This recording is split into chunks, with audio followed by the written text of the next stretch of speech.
Good morning, afternoon, or evening. It's my utmost pleasure to welcome you to our event at the 12th Clean Energy Ministerial and the 6th Mission Innovation.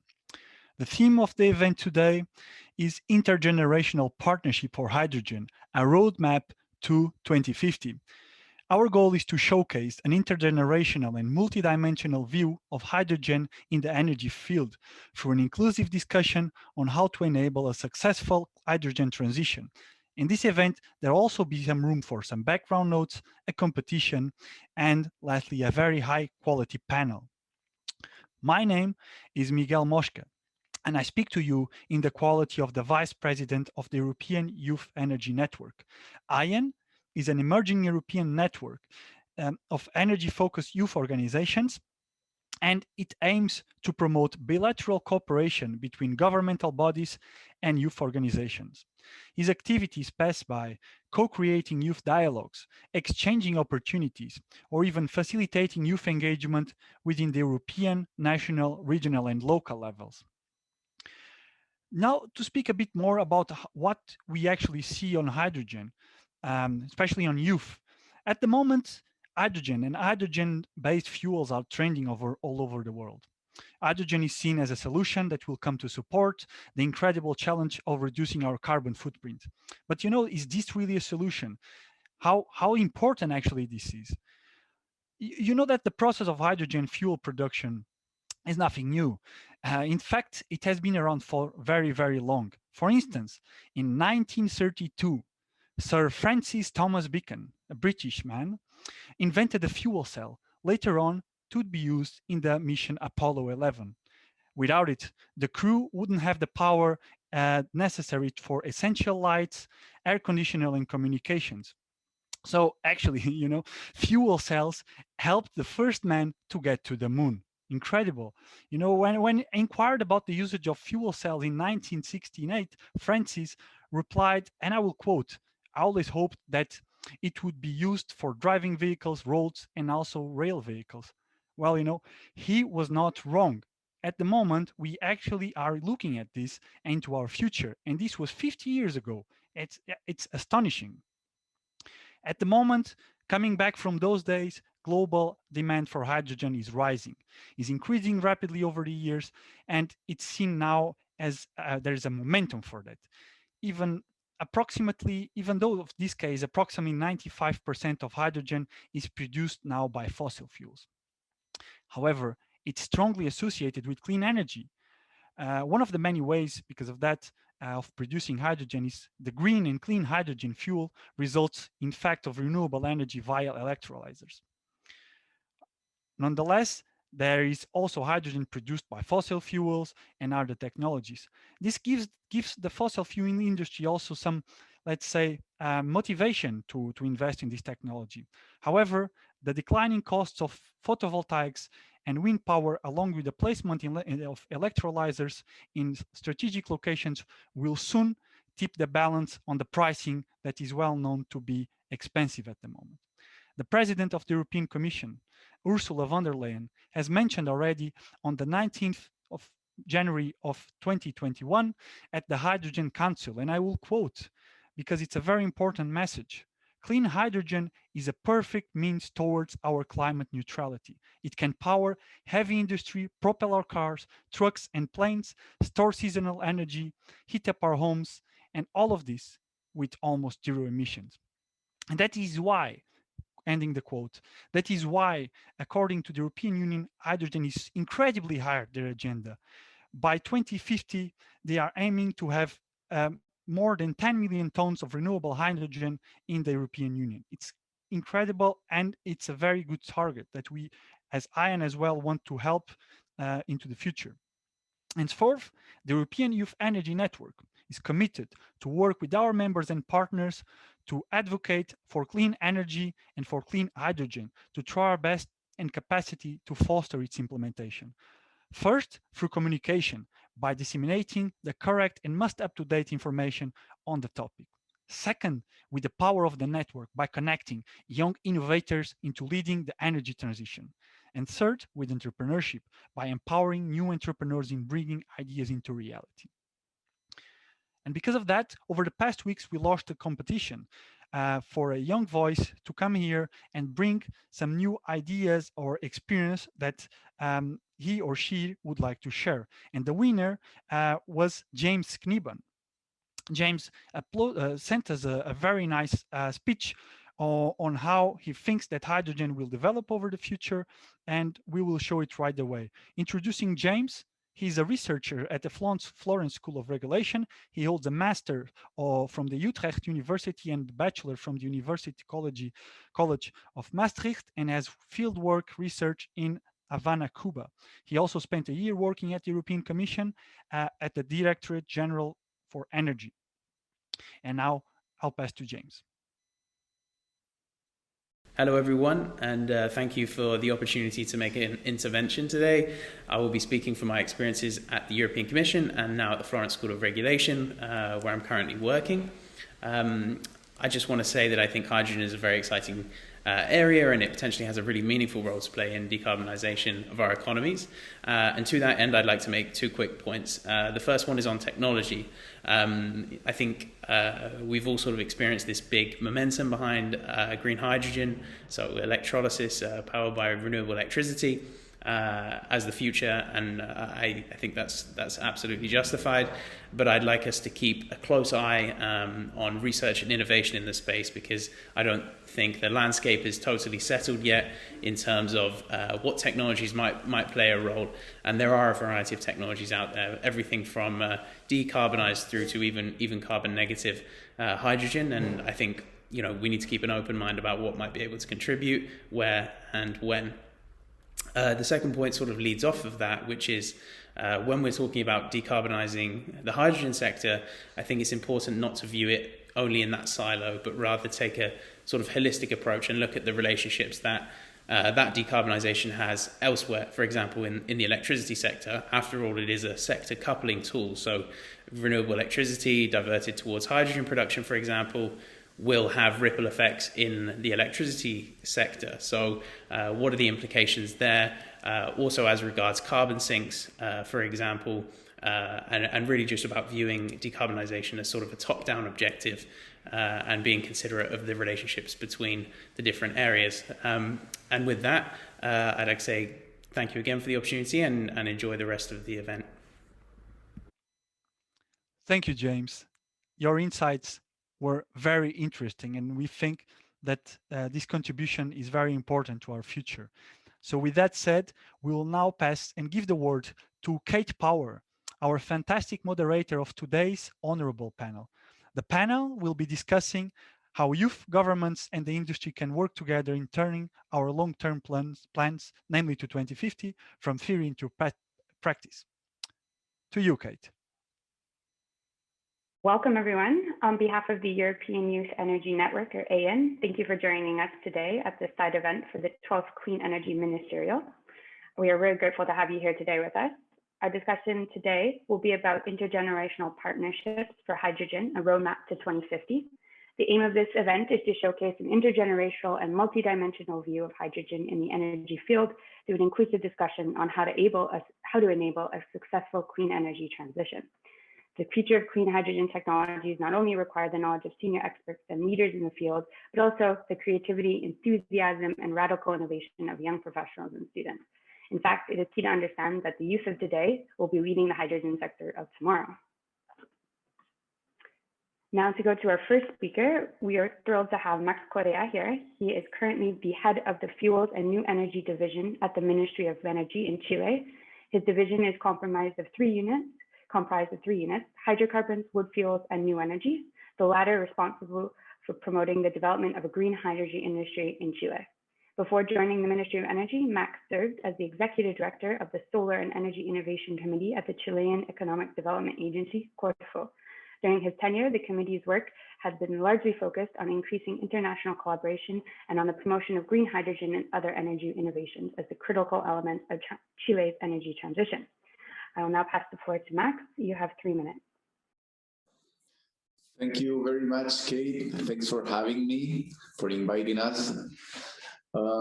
First of all, hydrogen has a critical role in the energy transition. That is what we strongly believe. In our updated NDC, hydrogen represents up to 27% of our reductions, and that's mainly due of the versatility of hydrogen as an energy carrier. Chile, as you may know, is uniquely equipped with the renewable potential to produce the cheapest and most competitive green hydrogen in the planet. And let me stress green because we are aiming to 100% clean hydrogen, right? And that is because, as I said before, the enormous renewable potential that we have, we can harness that building molecules out of the solar irradiance that we have up in the north of the country, in the desert of Atacama, and down south with using the winds of Patagonia. So that is why last year we launched a hydrogen strategy, very ambitious, but with a coherent plan to implement it. And we are already seeing the fruits of it. Yesterday, I came back from Patagonia, where I was celebrating the approval of the first synthetic fuels out of hydrogen there. And it's a beautiful project involving a joint venture with Siemens, Porsche, Enel, and a local company called AME. And they will produce green methanol and green fuels, synthetic fuels, to export them to the European market. So we are very proud of that. And it's the first of its kind in Chile and Latin America. And we have a big pipeline of projects coming. Thank you. We're thrilled to hear about that. Our next speaker is Brittany. Brittany Bright. Brittany is joining us from Canada. She has an academic background in sustainability and previously in business and language studies. Brittany thrives on seeing the impactful achievements we can make in our work through collaboration, whether that collaboration with our neighbors in our own countries, or in this case, across borders. Currently, Brittany works for Next Hydrogen, a designer and manufacturer of electrolyzers for green hydrogen production. She is also involved with the Hydrogen Business Council and their annual conference, organizing and doing government and industry stakeholder engagement in the province of Ontario, Canada. In recent years, Brittany has volunteered extensively with women in renewable energy. She is working to complete her research thesis for a master's degree in sustainable management at the University of Waterloo. Brittany, the floor is yours. Hi, Kate. Thank you. I suppose I would like to start with the fact that, well, perhaps a little bit of Hydrogen 101, especially for anyone who's actually new to learning about hydrogen, who's tuning in to this event. You've probably been hearing a bit about green hydrogen, especially. There are also a few other of these lovely color-coded categories to help us all very quickly and succinctly, hopefully, say what it is that we want to talk about. We have also blue hydrogen, gray hydrogen. There's debate about many other categories. I'm just going to focus on those three: the gray, blue, and green hydrogen. So gray hydrogen, you might hear brown hydrogen sometimes as well, is essentially hydrogen that is produced from fossil fuels, because actually, at least one great thing about hydrogen is that there are many ways to produce it. So moving on to the next category would be blue hydrogen, which is hydrogen that is still like gray hydrogen, produced out of fossil fuels using many different processes. But it comes with the use of carbon capture, sequestration, and storage in order to ultimately, take those negative emissions or those carbon emissions, that come with the processes, and actually put them away, keep them out of our atmosphere, and ultimately make that blue hydrogen one that is fairly clean as well. Now onto green hydrogen. Green hydrogen is hydrogen that is produced with no emissions at all. Because there are so many different ways to produce hydrogen, luckily we have clean ways that we can produce it. And my 101 has taken up quite a lot of my time, so I'll just head over into what's going on in Canada, where I'm from. It's very interesting to look at hydrogen in Canada because I imagine, as many other places in the world, our country is broken up into many smaller parts. And in Canada, actually, we basically have a different energy system for every single one of our provinces and then the territories in the north. The energy systems all work very differently. And a great thing about hydrogen is that it's actually very, we can apply it for in all of these different scenarios for either producing hydrogen using all sorts of different methods that might work in one province, not the other, and then for ultimately using that hydrogen for useful purposes. Thank you. Thank you, Brittany. We move now to Bryce, our next speaker. Bryce Armenia is joining us from Spain. He is a young professional and entrepreneur in the hydrogen sector with an energy engineering background and a double Master's of Science in Renewable Energy from Inno Energy. Bryce has been developing his professional activity for almost a year, helping to develop several hydrogen production projects in Spain. Furthermore, he is the co-founder of El Podcast del Hidrógeno, the first and only Spanish language podcast about hydrogen, which aims to spread knowledge in Spain and Latin America in order to accelerate the energy transition and the rollout of this energy vector. Bryce believes in renewable energy and especially in hydrogen as the main forces that will drive the recuperation of the European economy, empowering the people and setting the base for a brighter future. Great to have you with us, Bryce. The floor is now yours. Thank you very much, Kate. First of all, thank you so much for the invitation, for having me here sharing the stage with such panelists. As you said, I work as a hydrogen consultant in Atlantis. It's a small company I co-founded with my business partner, Javier.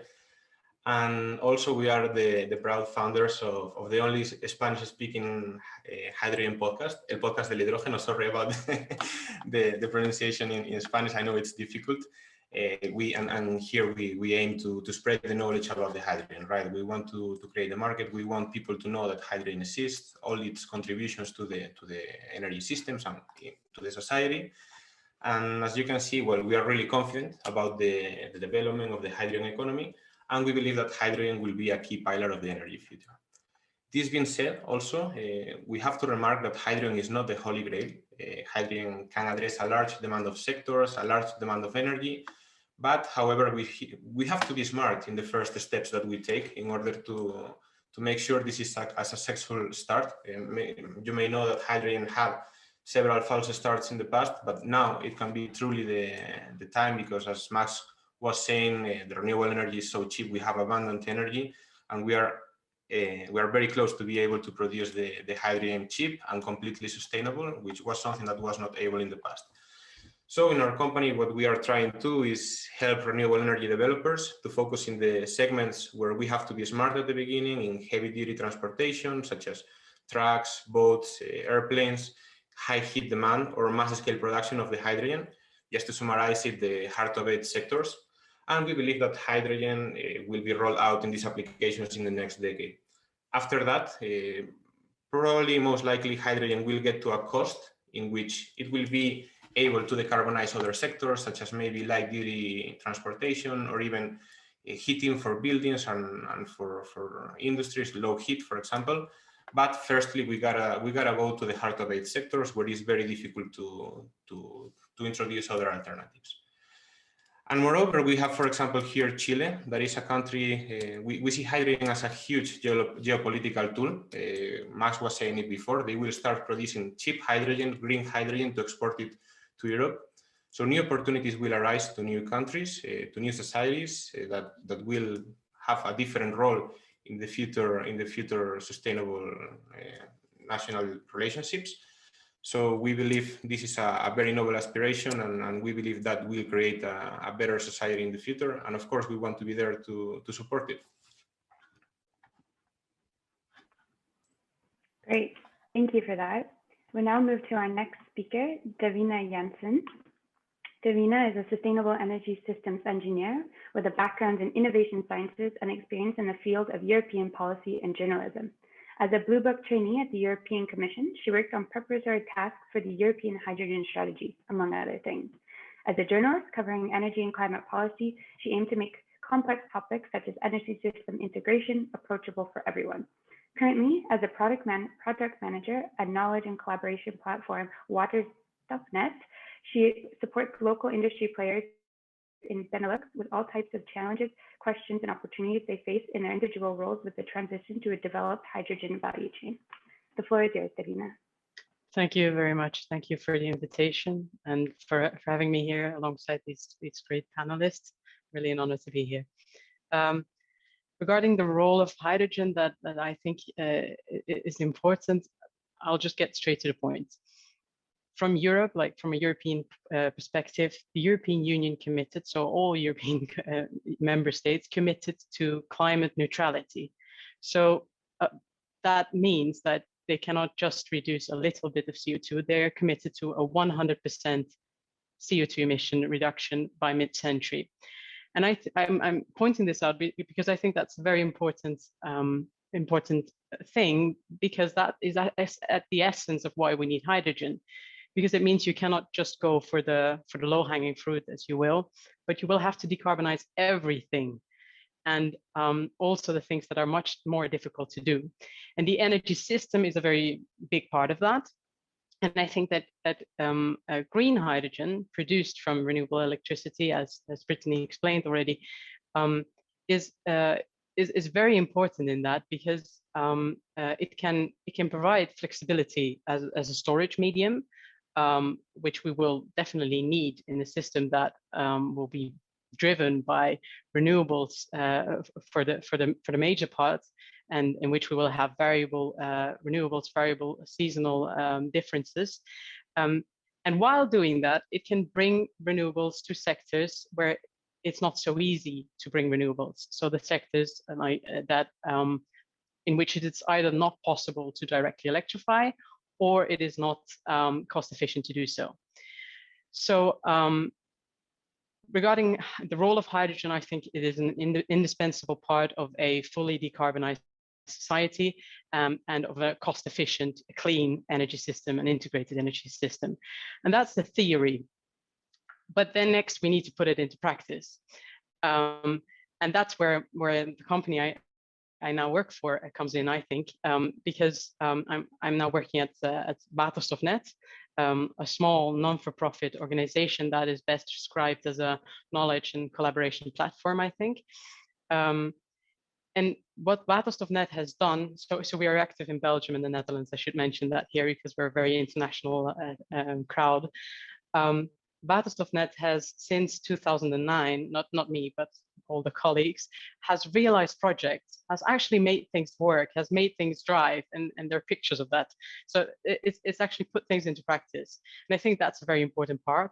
And then since 2016, we also collaborate, we also coordinate an industry cluster of more than 80 players in the Flemish and Dutch region that actually want to build things, like make things, do things, and make the hydrogen economy a reality.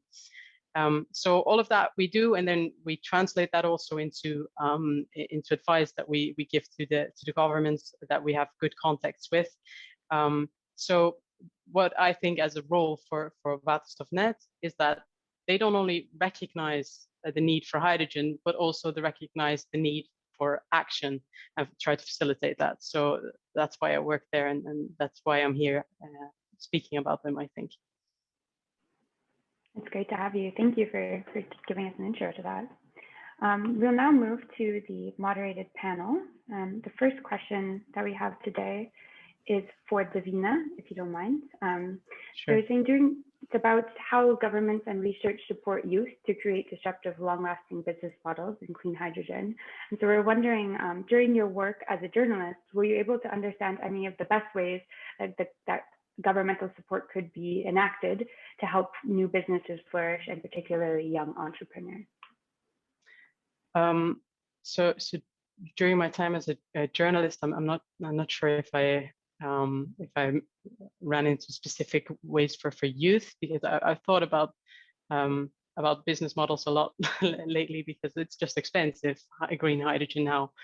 And I'm not sure if the difference between what is necessary for big companies and for youngsters is that different, because essentially we just need to make emitting carbon more expensive, like make the alternatives more expensive.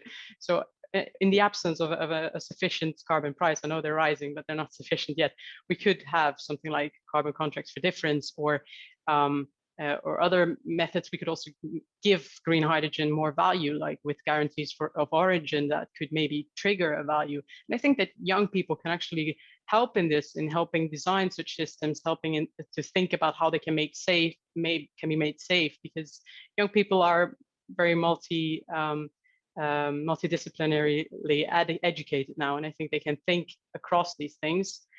And then, I mean, the second part is that I think bigger companies should also try to listen to young people, give them the opportunity to be heard. I don't think they need to be told what to do or told what kind of solution to design. They need to be left alone to do that, but they need to be given the opportunity to be heard. So there might be many things you can do, like hackathons or like incubator programs for startups, or I think there are many ways, but it's definitely young people should also know their worth. Like, you can think along. Exactly. Yeah. Our next question is for Max, and it's about how can the Chilean government and governments in general support youth in creating these hydrogen businesses and creating long-lasting business models in the hydrogen industry? Well, first thing is to recognize the value of youth, right? The value of young people with innovative ideas and the willingness and of working hard and for their values, right? Working with a purpose. And I can proudly say that last year we created here at the ministry the new energies unit, and which is in charge of hydrogen, and it's comprised by a team of young people all under 30. The head of the unit, a brilliant mind that helped me draft the national strategy, he's 28, I believe. Benjamin, then Daniela, Francisca, Jose, Fernanda, Felipe, all of my team is hydrogen team is under 30. So here we are walking the talk, right? We truly believe in the youth potential, and it's not only my team, but if I go to the other divisions, like here in the ministry, we have a sustainable energies division, which is very large, more than 60 people there, and the head of that division is under 40. Well, I'm under 40. I'm not that young, but still, it's young people. So what we need to do is to bring space, right? To have a space for that young people's voice to be heard, to give them a real role, so they can be hands-on on projects and on things. So I think that is the key point. If they are there, we can build with them those long-lasting business models that you mentioned. Absolutely. It sounds like Chile is doing quite a bit, having such a young team. Next question would be for Brittany. I'm curious to know, what do you think about how governments can not only support youth, but potentially taking the gender aspect, how they can also support women, they potentially see on your experience with WIRE and women in renewable energy. How can governments encourage both youth and women to be more involved in this? Well, I can say in terms of gender diversity, I'm very happy to see that there are actually a lot of initiatives coming up. Whether I'm seeing a lot of grassroots initiatives that are actually then taking that momentum and bringing it into, I'm really seeing it happen, in some of the corporate world. We're now seeing companies, and especially like multinational companies that really have a lot of that influence. They're actually starting to do diversity and inclusion initiatives within their own companies, perhaps even putting in initiatives specifically for women, whether it's for their mentorship amongst their women ex employees in their company, for training them up, and also reaching out to young women who are not yet in the workforce or at their company, but could be in the future. And also another important part that I have been seeing some organizations do is really pushing to support women leadership up at the top. That is a remaining part where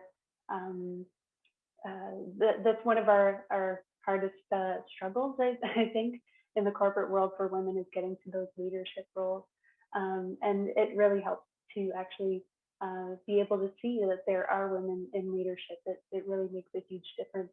I digress. The other part of your question, Kate, was for youth as well. And you wanted to know, remind me, it was going back to that question. Yeah. Yeah, just if you saw a role for governments in aiming to help this, to work with the private sector to include more youth or to help youth flourish. And potentially it's along the same lines as some of the gender diversity inclusion programs. Yeah, I don't know what the one like surefire answer to that is. There are so many things that can be done all in tandem together as well. And I think in hydrogen, we really have to.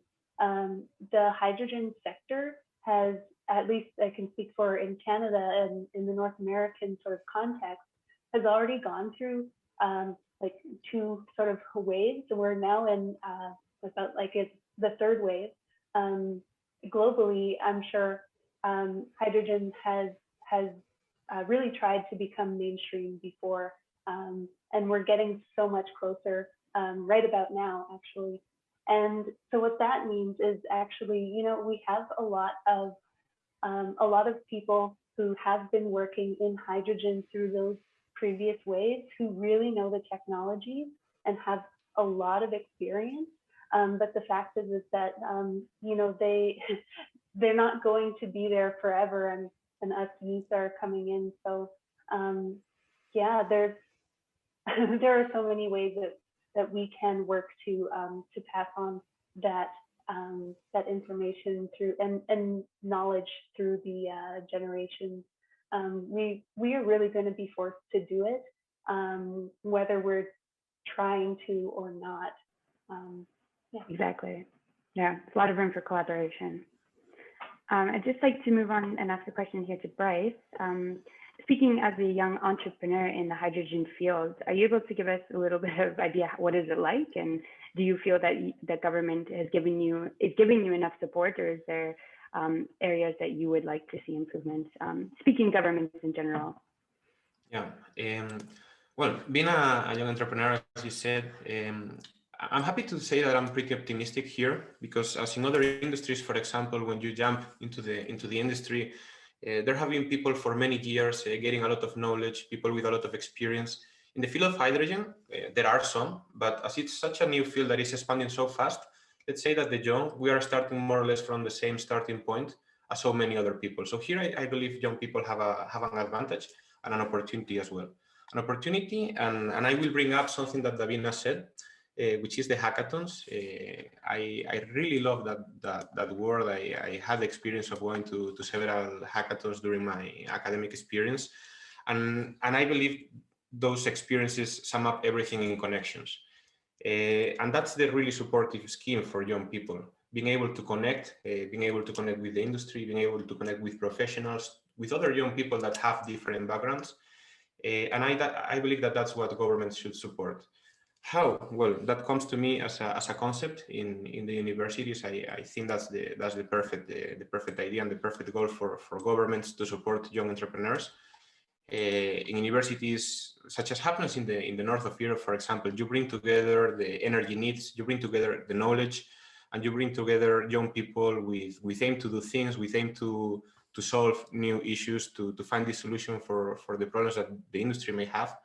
And I'm going to connect it with the last point I wanted to comment, which is the tools to be an entrepreneur. Not only money, people talk a lot about receiving money. I don't think that's the way to foster the entrepreneurship, but giving the tools, the knowledge, and overall telling people that it is possible, both entrepreneur as an own individual or entrepreneur in a company, but turning these solutions that, for example, in the industry you can find, taking them out of the lab and convert them into real life solutions. But then you can once you find the solution, you can monetize it. You can create a business model out of that.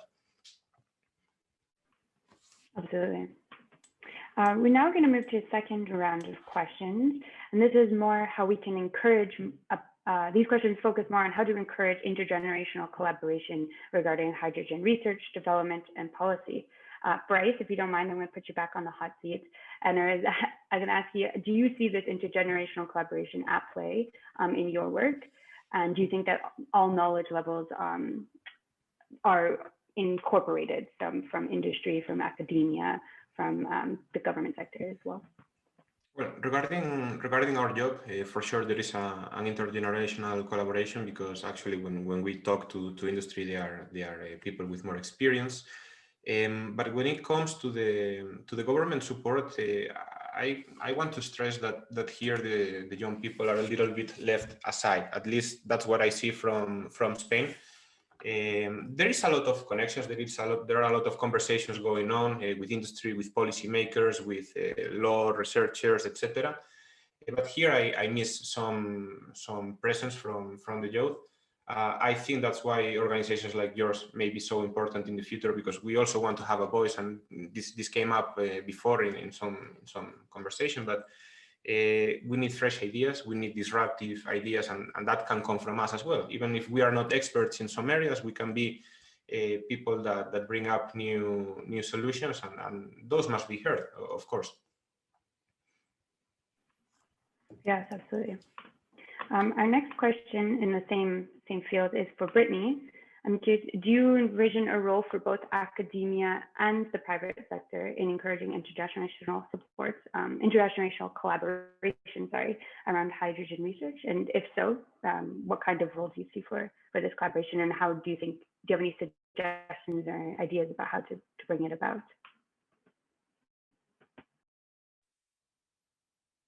Yeah, I'm just thinking about that. From my own personal experience, I am very lucky to have gotten a chance to start working in hydrogen. I know that you can. There are some people who study, something like mechanical engineering, some of these technical fields, or chemistry, chemical engineering, that can really sort of like just send you on that trajectory towards working in hydrogen, especially in those technical fields. At least that's how it seems to me from not being in the technical field, and from having ended up here in hydrogen from a bit of a roundabout way. So how I got into working into hydrogen actually is not directly intended by a government wage subsidy program. But because of that sort of program, I was able to work for a small industry association here in my province in Canada that is focused on hydrogen. And from there, that was my big stepping stone from working on other renewables and sustainable transportation areas, but then specifically into hydrogen, being able to apply that knowledge I have from those other areas. So now I work for a company that makes electrolyzers, and we're still relatively small, even though we've been around since 2008. And at least in my environment personally, I am finding that because of the size of our company, there is a lot of opportunity for that intergenerational collaboration. I'm not sure how to emulate that everywhere, but yeah, I think it is a good lesson to look at and see, you know, what can be drawn out of that and what parts could perhaps be replicated elsewhere. Absolutely. It'll be interesting to see how the pandemic potentially influences this kind of collaboration in different countries as they take different responses to incorporating youth into the workforce going forward. And I have a question here for Davina. As a project manager at Waterstoffnet, you're doing a fine job. how do you see intergenerational collaboration playing out at your company, and or examples of that when you were working at the European Commission? If you could comment on those. Sure. I think at my company now, my organization, the hiring policy is just very good, like very diverse. So I might be the youngest, I might not be anymore. I'm not sure, I should check. But I'm really working with people from all ages. It's really, and it's not that the young people work together and the more experienced people work together. It's really a mix, and we collaborate on everything. But it's also because we're a very small group, we're 13 people. So I guess that's easier. And then we're also a mix of women and men. So I guess it's also it's thanks to the hiring policy of the company. They put trust in young people as well, and I think that's very good. But it might not be everywhere. Might not be the same. So I think that if more companies would dare to do that, I think they would be surprised by how well it will work. There will young people also know when they don't have experience. It's not like I pretend to have run projects of millions of euros for 20 years. I don't.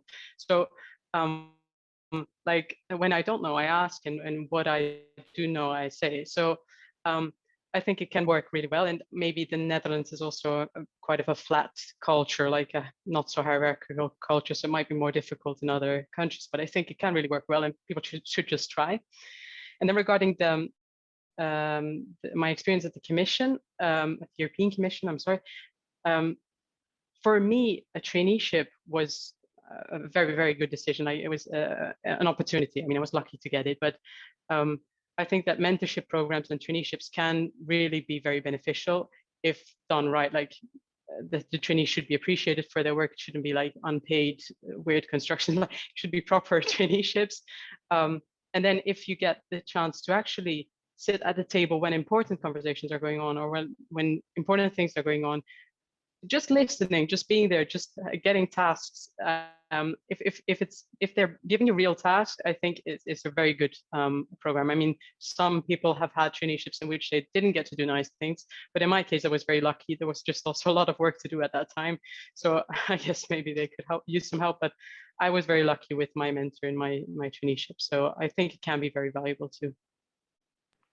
Absolutely. As someone who's currently doing a kind of 2-year traineeship, I can't echo enough how valuable they are for people who are just finishing undergrad and masters.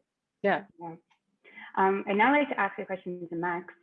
Speaking as a government employee, as a government official representing the government of Chile, do you see a role for you personally or your division in encouraging more intergenerational collaboration on hydrogen research or product development?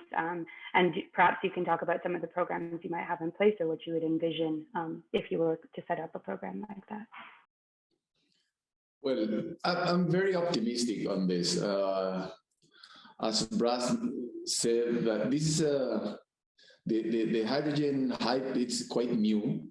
So there's a whole generation learning that will, in the future, in the coming years, be crucial, right, for the deployment of this new industry. So I believe that companies that are not seeing that, they will lose a competitive advantage against their competitors. So, because here from the government side, as I said before, we're hiring young minds, right? Because we understand their values, and I do see that in Chile. I mean, obviously, the older generations, they have the platforms, the influential positions, but they need to talk and work with the young people, right? If not, they're making a big mistakes. And how to do that could be mentorships, could be guidance, could be traineeship, whatever. But they need to do that. I mean, but I'm optimistic. I think that it's already happening. There's a good example here in the country. A couple of years ago, the Hydrogen Industry Association was created and it was a young individual, very optimistic with a clear goal in his mind. And now the association has more than 30 companies. So it's a real thing. So I see that it's happening, and not only hydrogen, but everywhere related to energy innovation or climate change or all like net zero and entrepreneurships and so forth. So I believe it will happen, that intergenerational collaboration. I'm optimistic on that. Well, that's refreshing. It's good to hear. Exciting news for Chile then. And we thought we'd ask a different kind of question here, and we'd love to hear you guys if you want to jump in and debate a bit. But we have such a different, quite a varied set of skills and knowledge and different roles in this panel. And so I'm curious, based on each of your different individual experiences, what suggestions or what kinds of advice would you have for each other members of the panel in talking about bringing youth into the discussion and intergenerational partnership, or what are you looking forward to in this space going forward? And feel free to jump in, or yes, Max. Well, I think events like this really help. I mean, I have to admit that when I was invited, I had to question myself whether I was taking the right measures or involving the young people as much as I should. And I was happy to when I realized that all of my team was under 30. But then I started studying all of the initiatives that we're working in, and I came up with some ideas to involve even more young people in them, and not because of trying to doing like a good action or helping someone. It's because it's helping me, right? It's really positive feedback when you talk with young people and listen to their voices. So the message, the suggestion would be like, do more things like that, like this. They help, right? They have a real impact. Absolutely. Bryce, yes, absolutely. Yeah, I have a contribution as well to the comments of Max. I think overall young people can bring this freshness or these bold ideas that I was commenting before. I want to give an example, right? On about how, for example, some people working in certain industries, when they have to shift to other industries, for example, the fossil fuel switching to hydrogen, to clean hydrogen, sometimes it's like a one-on-one substitution. This freshness, these new ideas can bring up new contributions. For example, I'm gonna give the example of one webinar I assisted. I think it was 1 year ago, where most likely they were the highest level companies in Spain and some of the business persons, the responsible persons on these companies. And they were talking about the contributions of hydrogen, about substitution of natural gas, about substitution on fossil fuels on the roads. And I asked the question about the renewable oxygen. You know, when we produce hydrogen, we dissociate the water into hydrogen and oxygen. And this oxygen has a huge value in the market, that many of these people didn't know. So when I asked the question, they just answer, we think that this is something for the future that doesn't make so much sense now. We just want to focus on the hydrogen. But on the contrary, the oxygen can be the enabler for for a project to be feasible or not. If you are able to collocate the hydrogen in a place where you can burn this hydrogen and you can sell the oxygen to a fish farm, for example, or to a metallurgy industry, or to a place where they can do the oxycombustion, you get an additional revenue which is completely free. Let's say it's just very, very simple, the procedure that you have to apply. And these kind of ideas that maybe in this case was a bold idea, maybe it was intelligent, but we young people that we don't know so much, and we do different questions that for many people it's clear that they won't work. We should be heard for that. We should be heard, and maybe 10 of them don't work, but maybe one does, and that can be a really good insight for this kind of projects. Absolutely, that's interesting. The way you're talking about that, I didn't actually know that there was so valuable a market for oxygen on the side. Davina or Brittany, do you have anything? Or perhaps I could rephrase the question as well. If you had advice to give to other young people who want to enter hydrogen, or in looking for kinds of ways to collaborate, if perhaps that question is something you're looking for. I might raise my hand. I prepared a slide on this, so if you would bear with me, I would like to do just a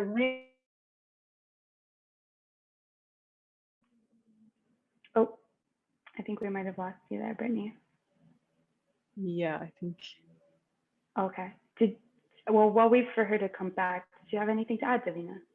I really like what both Max and Bryce said, because I think what Bryce is saying, like, if I'm understanding correctly, appreciate this creativity, this other way of thinking, this not being like structured by the 20 years of experience that you have, and give that room. And then I heard Max saying, we want to listen, like also like the medium young people, I'll call you, are really happy to hear these thoughts, because in the end it's a responsibility also for the people who are the boss, let's say, to create an environment in which young people dare to share these ideas, in which they are being heard. So I think it's in two ways, and for young people, keep thinking, keep dreaming, but for more like experienced people, appreciate this this new wave of ideas. And then maybe just another thing, I think there's one asset that young people have that they really shouldn't underestimate, and that's their future, like their age. It has an impact when a young person says, I want green hydrogen because it's my future. I don't see any other future for me. Like, we have the Fridays for the Future and all those things. Like, it can really have impact if you just voice that you're worried about the future of our society.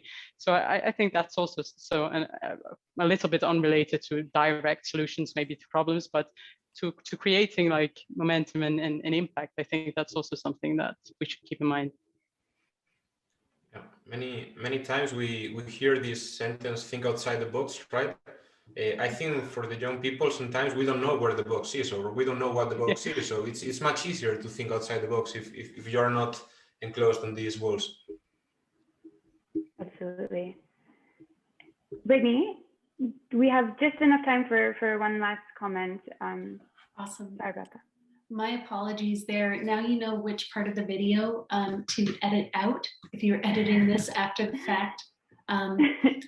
So what I believe we're still on the question about how can youth get involved? What are some organizations that are out there? Okay. Yeah, let me flip over really quickly. If I could share my screen. Oh, it's disabled. Okay, I'll just read them off. Sure, and if you send it to us, we will absolutely make sure it is included. Amazing. So I would say, if for youth who want to start something new, great, go out there and be a leader, start something new. If you're, if you're kind of intimidated by that task of having to be, right at the forefront, but you have this idea like, oh, I wish there was a group that did that.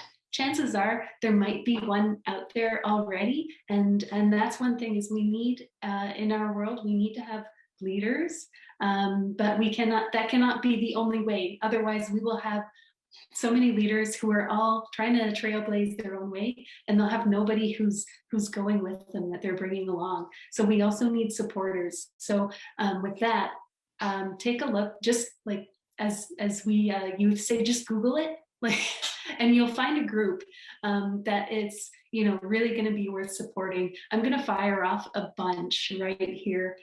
So there is, believe it or not, a group specifically for women, specifically in green hydrogen. It's called Women in Green Hydrogen. I'm going to fire off some really great groups that I know from originating out of Canada as well. So another one is Student Energy, which is initially out of Canada here, but I understand that they've expanded quite a lot globally as well. So they're one that's really worth taking a look at, not just for hydrogen, but anything to do with energy transformation. And another group I would recommend, this one is very Canada centric, but it's called Indigenous Clean Energy. I should say, I guess, centric to Canada, or perhaps Turtle Island, as we should say in North America, using the way that the Aboriginals tellings would call it. And I'm sure there must be some groups out there in other parts of the world that do engagement on involving their own Indigenous populations, rural populations, even if that's perhaps more of the issue area. Go look for those groups, and then if you find that there isn't one, then get talking to some smart people, you know, and start building it up on your own. So. Absolutely. There's lots of groups. I think one thing I found through LinkedIn, you can always find a group or somebody doing something that you want to do. Mm-hmm. And with that, I'm going to have to wrap it up. I want to thank you all for taking the time to be with us today. I really appreciate it from all over the world for this great discussion. I think as a young person here, I learned a lot, and I know that there will be a lot of people who will be happy to see such a engaged and in multi-generational panel, all doing very different things, yet with the common thread of hydrogen. So thank you so much for joining us today, and have a great rest of your day, evening, afternoon. Thank you so much. Thanks a lot. Thank you. Thanks for having us. Bye.